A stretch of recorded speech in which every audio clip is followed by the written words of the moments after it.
The difference is that in a system such as the ISE, rather than doing 12,000 IOs per second or 6,000 IOs per second in the case of a single data pack, we'll be doing 30,000 IOs per second.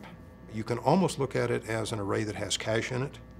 An array that currently has a non-volatile cache is perfectly acceptable under SPC rules, run rules.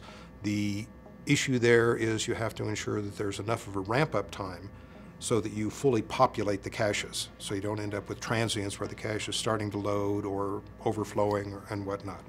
Same thing holds true with the hybrid ISE. The distinction there is instead of being a cache, the solid-state disks are actually part of the storage itself. In other words, it's not as if the data exists on the physical media and also in cache, as happens with a normal cache.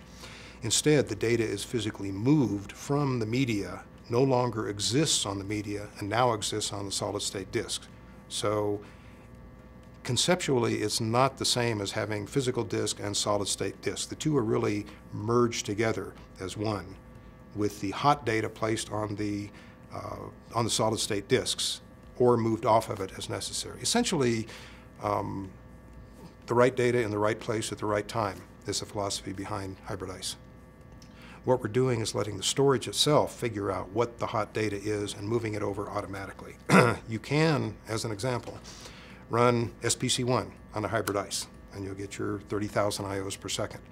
You can take that same ISE with no changes whatsoever and then run jet stress on it, and you'll see the data that used to be out there from SPC1 be moved off back to the storage as the jet stress data, the user mailboxes and whatnot, are automatically moved on to the storage. At the end of that run, if you were to go on ahead and say, I'm going to run SPC1 again, the data would move back and forth. The nice thing about it is we, or you, the system manager, the customer, don't do anything.